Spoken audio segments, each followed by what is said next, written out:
یا بنی آدم خذوا زینتکم عند کل مسجد، اے بنی آدم اختیار کر لو خوبصورتی کو عند کل مسجد، ہر مسجد کے پاس. تو مسجد سے مراد جائے سجدہ ہے مسجد.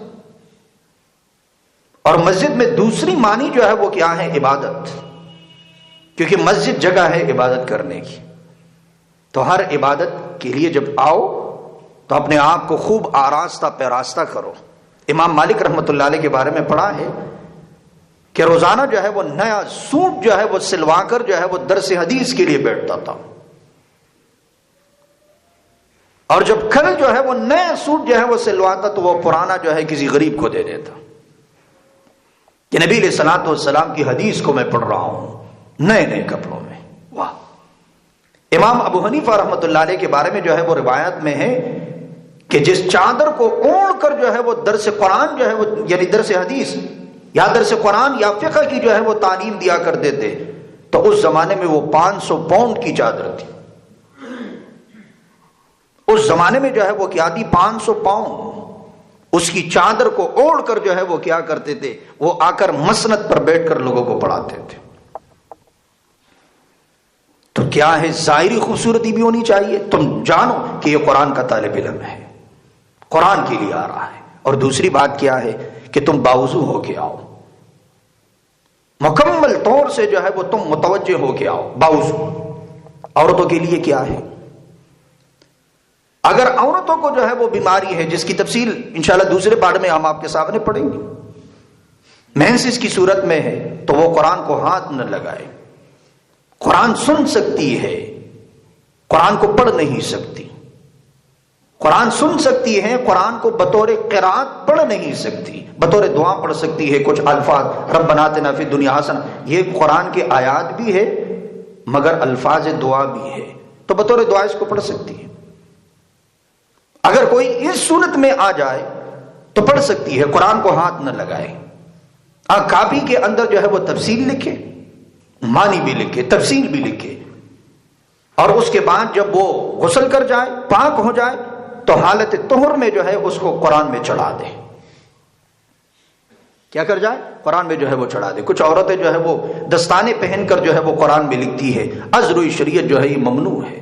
جب آپ کو قرآن میں اللہ نے دور کر دیا ہے تو بس ٹھیک ہے. اپنے طرف سے جو ہے وہ ہیلے بہانے جو ہے وہ نہ بناؤ کہ تم دستانے پہن کر جو ہے وہ لکھو. نہیں، ہاتھ نہ لگاؤ. آؤ درس سنو. تو یہ درس کے متعلق جو ہے ان کو ایک چیز تھی کہ عورت جو ہے مکمل طور سے جو ہے وہ باوضو ہو کر جو ہے وہ آئے. جو طالب علم ہے، خواہ جو ہے وہ مرد ہے یا ہماری بہنیں ہیں، مائیں ہیں، وہ کیا ہے؟ مکمل طور سے جو ہے وہ باوضو ہو کے آئے. پہلی بات.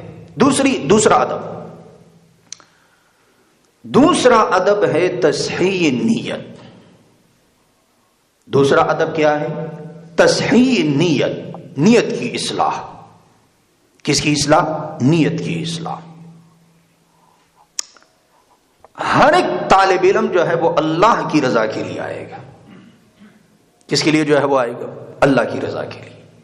یہ نہیں کہ فلاں دوست کی خاطر آ رہا ہوں، باپ کی خاطر آ رہا ہوں، بھائی کی خاطر آ رہا ہوں. نہیں، کس کے لیے آ رہے ہیں؟ اللہ کے لیے. نیت اور ارادہ جو ہے وہ کیا ہوگا؟ عقیدے اور عمل کی اصلاح. بات کو میں سمیٹ رہا ہوں آپ کے سامنے. بات میں نے پہلے جو ہے وہ بڑھ کے کر دی ہے. ابھی میں اپنی باتوں کو جو ہے وہ سمیٹ کے آپ کے سامنے رکھ رہا ہوں کہ آج کا ٹاپک ہمارا مکمل ہو جائے. تو دوسری بات جو میں نے آپ کے سامنے کر دی وہ کیا ہے؟ تصحیح نیت، نیت کی اصلاح. نیت کیا ہوگا؟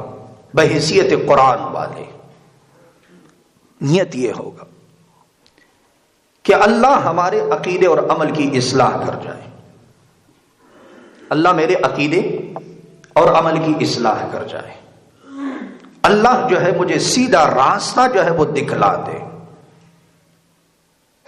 اور جب اللہ مجھے جو ہے وہ سیدھا راستہ دکھلا دے، میرے عقیدے اور عمل کی اصلاح کر دے، تو اس کے بعد کوشش کروں گا اور لوگوں کے عقیدے اور عمل کی اصلاح کی. یہ کیا ہوگا؟ یہ نیت ہوگا. یہ کیا ہوگا؟ یہ نیت ہوگا کہ قرآن کے سامنے جو ہے وہ آؤں تو کیوں آؤں؟ کہ اللہ میرے عقیدے اور عمل کی جو ہے وہ اصلاح کر جائے، اور جب میرا خود عقیدہ اور عمل جو ہے وہ ٹھیک ہو جائے تو اور لوگوں کے لیے جو ہے وہ اصلاح کا باعث بنوں گا. یہ ہے نیت. امام بخاری رحمۃ اللہ، پہلے قرآن کو پڑھتا ہوں آپ کے سامنے اختصار کے ساتھ، جلدی جلدی پڑھتا ہوں، آپ اس کو پک اپ کرتے جائیے. سورہ حج میں جو ہے آپ نے ایک جملہ پڑھا تھا، لن ینال اللہ لحومها ولا دماؤها ولکن ینالہ التقوی منکم. لن ینال اللہ لحومها، تمہاری گوشت، قربانی کرتے ہو نا، تمہاری گوشت جانوروں کا اور تمہارا خون تمہارے جانوروں کا اللہ تک نہیں پہنچتا. وَلَٰكِن يَنَالُهُ التَّقْوَىٰ مِنكُمْ، تمہارا اخلاص جو ہے وہ تمہارے مولا تک پہنچتا ہے. تمہارا کیا ہے؟ نیت، اخلاص پہنچتا ہے. تو وہاں پر بھی اخلاص کی بات ہو گئی. سورہ انعام میں آپ نے پڑھا 160 نمبر آیت سورہ انعام 7واں پارہ سورہ انعام، قُلْ إِنَّ الصَّلَاةِ وَنُسُكِي وَمَحْيَايَ وَمَمَاتِي لِلَّهِ رَبِّ الْعَالَمِينَ. قل کہہ دیجئے اے پیغمبر علیہ الصلوۃ والسلام، ان الصلاۃ، یقیناً میری نماز، لفظی معنی، ونسکی، میری قربانی. تفسیراً معنی جو ہے وہ کیا؟ صلاتی عبادت بدنی، نسکی عبادت مالی، محیایا میری زندگی، مماتی میری موت، للہ رب العالمین، خاص اللہ کے لیے ہے جو پالنے والا ہے تمام مخلوقات کا. للہ رب العالمین، للہ اخلاص. سورہ کوثر کو ہم پڑھتے ہیں انا اعطیناک الکوثر فصل لربک وانحر، وہاں پر بھی حکم ہے فصل، نماز پڑھو، لفظی معنی. تو آگے کیا کہا؟ لربک، فصل لربک، اپنے پروردگار کے لیے. کسی اور کے لیے معنی کرتے ہیں ہم وہاں پر لرضاء ربک، اپنے پروردگار کی رضا کے لیے. وانحر، اور قربانی دو، وہاں پر بھی اخلاص. اسی طرح سورہ بقرہ میں آپ پڑھیں گے 270 نمبر آیت سورہ بقرہ میں، آپ لکھتے جائیں اپنے پاس. سورہ بقرہ 30واں پارہ آیت نمبر جو ہے 270، وہاں پڑھیں گے. اللہ رب العزت ترغیب دے رہے ہیں انفاق کی 71-72 نمبر آیت میں. تو وہاں پر کیا ہے؟ اللہ رب العزت فرماتے یعلمہ اللہ، وہاں پر کیا ہے؟ یعلمہ اللہ، اللہ اس کو جانتا ہے، جو تم نے کر دیا اس کو اللہ جانتا ہے. وہاں پر بھی تصحیح نیت کی طرف اشارہ ہو رہا ہے. اسی طرح سورہ مدثر میں جو ہے آپ نے پڑھا تھا وَلِرَبِّكَ فَاصْبِرْ، کیا پڑھا؟ وَلِرَبِّكَ فَاصْبِرْ، تو اپنے رب کی رضا کو پہلے کر دیا گیا کہ صبر کرو. صبر کے معنی دین پر ڈٹ جانا. تو کس لیے؟ لِرَبِّكَ، اپنے پروردگار کے لیے. تو یہ کیا ہے؟ اخلاص، تصحیح نیت. اب یہ حدیث کی طرف میں آتا. بخاری، امام بخاری رحمۃ اللہ علیہ، اصح الکتب بعد کتاب اللہ، صحیح ترین کتابوں میں سے ہے اللہ کی کتاب کے بعد. وہ کیا ہے؟ بخاری. ٹھیک ہے.